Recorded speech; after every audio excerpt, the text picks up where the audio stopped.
Georg Wilhelm Friedrich Hegel was born in Stuttgart in Germany in 1770. Hegel studied theology at the University of Tübingen. Later, he excelled in his devotion to contemporary philosophy and Greek classics. He spent around 7 years as a private tutor until 1801, when he began his career as a university professor at Jena. However, Hegel had to leave when Napoleon occupied the town.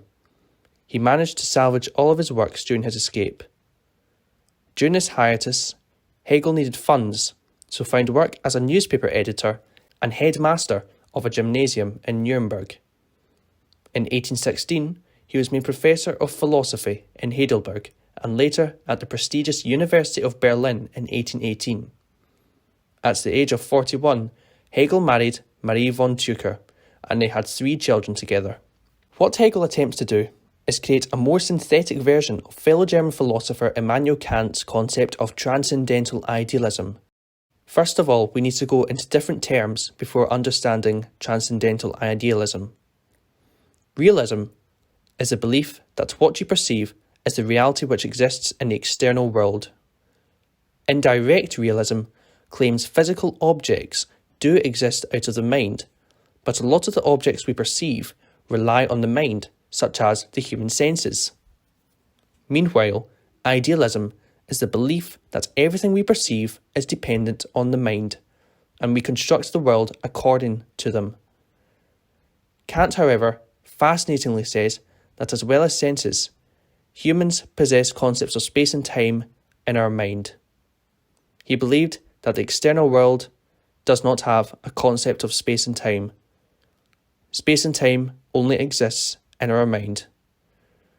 These ideas are a priori, as well as several structures in our mind such as cause, substance, existence and reality. And then we apply the idea of space and time to the world around us. For example, you are looking at your screen on your electronic device in your hands. However, what you're also perceiving is that these objects take up space and exist through time. When you perceive this, your mind goes through the process of getting raw data from these objects from what Kant called the things in themselves, which has no space or time, or mainly known as the outside world. We then gather the raw data from the structures in our minds, and once the mind obtains the data, we use the concept of space and time and the structures in our mind to create what we're currently perceiving. The world we can't know is noumenal, and only the phenomenal world is something we can know via the categories or the structures in the mind. So to sum up, time and space and the structures in the mind are the phenomenal world, and this is a product of our reason and is a priori, and consists of things which we can know. But things that we can know do not exist in the external world or the noumena. Space and time do not exist, and neither does anything such as cause, substance, existence and reality. This is a shorter explanation of the concept of transcendental idealism. There will be a video later on about Immanuel Kant, and this will go into more depth about the theory. However, back to Hegel. Hegel does agree that Kant does well in removing presumptions and other naiveties in philosophy. However, Hegel was nonetheless critical of Kant's transcendental idealism, especially his concept of the noumena. Hegel views Kant's things in themselves, or his noumena theory, as something contradictory. Where do all the concepts of the noumena come from if we are so detached from it?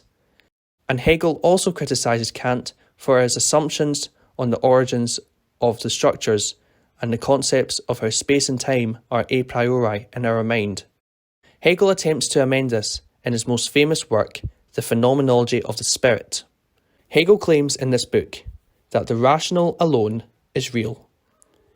For Hegel, objects which exist come to exist only via the mind. Ideas such as culture, society, tradition, and morals are not objects and aren't physical, but neither do they solely exist in our minds. Unlike the senses, which are internal. These ideas seem to both have internal and external aspects to their nature.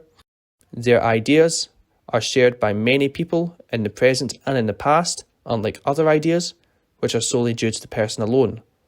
So Hegel therefore felt that these ideas needed a category. He called this the spirit. Ideas which form part of us, but are separate, but were relevant to everybody, is the spirit. Hegel believed that reality was not entirely made up of ideas, and the external world did in fact exist. However, Hegel believed that ideas shaped our perception of the outside world. These ideas help us understand it, and these ideas have been produced by the spirit.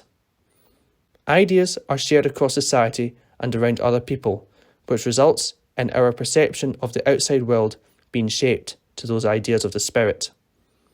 And this comes back to the quote, "The rational alone is real." Hegel also critiques Kant's philosophy when it comes to the origins of structures, or the things in themselves. Kant doesn't give what Hegel thought was a suitable reason for their existence. Hegel believed Kant's structures were not permanent, and instead were a progressive aspect of reality. These structures created the structure of the spirit. However, he also said that objects and thoughts created the spirit. Thus, these two aspects combined to make the spirit evolve. Hegel believed that the spirit will keep evolving until it reaches the absolute, which Hegel defined as the spirit that which present to itself in the certainty of unconditional self-knowing. However, he felt if the spirit were to reach the absolute, it would have to evolve via what he called the dialectic. The dialectic is a conversation where someone raises a point and another person raises an objection or questions the idea. This goes back and forth until either a truth or agreement is found, or if there's progress towards a certain goal, and hence this is called the dialectic method, or the Socratic dialogue. This is the way the spirit evolves. Everything which is involved in the spirit, such as norms, values, tradition, culture, political viewpoints, are all shaped by the dialectic. This keeps going until the spirit reaches the absolute truth. The structure of the dialectic starts with a thesis, which will involve a contradiction or a logical flaw. The other individual in the dialectic would point this out, bringing up the antithesis, which counters the thesis. Eventually, after debate and discussion, a synthesis or agreement will be made, and thus the spirit has evolved. Take, for example, immigration.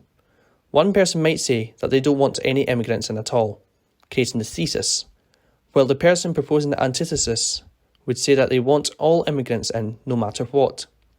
Then the likely synthesis would be perhaps to let immigrants in, but only legally. This is just one of the many possible examples. Societal norms have shifted. Things once seen as acceptable are now seen as unacceptable. Afterwards, this synthesis becomes a new thesis, and the dialectic process starts over. This is the same with individuals. We see ourselves for who we are, which is the thesis, then what others see of us, which is the antithesis, and then we work to improve upon that antithesis, and we create our own individual synthesis to become a thesis once more. Eventually, the person will reach their absolute, their true self and true consciousness, which Hegel called self-actualization. Via our subjective minds, we reach the objective spirit. The objective spirit is all our subjective and finite individual minds uniting through the dialectic, contributing to the growth and evolution of the spirit. As this process carries on, it will eventually reach Hegel's absolute or absolute idea. This is what Hegel thought was a kind of God or deity, or heavenly kingdom. This is what all humans should strive to reach. The subjective minds unite to create the spirit, leading to the absolute. And there we have the concept of absolute idealism, or historical idealism. This is a truly remarkably deduced theory and a colossal response to Kant's transcendental idealism. Hegel sums it up with the quote, "Of the absolute, it must be said that it is essentially a result, that only in the end is what it truly is. Hegel died in Berlin in 1831 at the age of 61 during a cholera epidemic. His last words are said to have been, "There was only one man who ever understood me, and even he didn't understand me." These alleged last words are fittingly relevant today. Many of his works are still debated and argued and interpreted by numerous philosophers about what he really means by certain terms and what he was trying to get across to the reader. Hegel is now buried in Dorotheenstadt Cemetery in Berlin. Hegel is widely heralded as the best German philosopher of his time. His work greatly influenced Karl Marx and his concept of materialism. This is perhaps relevant to Hegel's idealism. They are both looking at history from a societal perspective, one looking at it from a historic idealist perspective, and one looking at it from a historic materialist perspective. They both study the transition of society from one state to another, and thus this extends Hegel's influence to sociology as well as philosophy. Hegel's theory has also been echoed by Emil Durkheim, the evolutionary functionalist sociologist, and numerous others. His influence in the social sciences is still felt to this day, and his methods are still applied and talked about. It is little wonder Martin Heidegger, an admirer of Hegel, stated that he was, quote, "the most powerful thinker of modern times." Please give this video a like and subscribe for more content like this. If you're still interested and want to watch another video, then click on my previous one about Blaise Pascal, the enigmatic French and Catholic philosopher. Thank you for watching.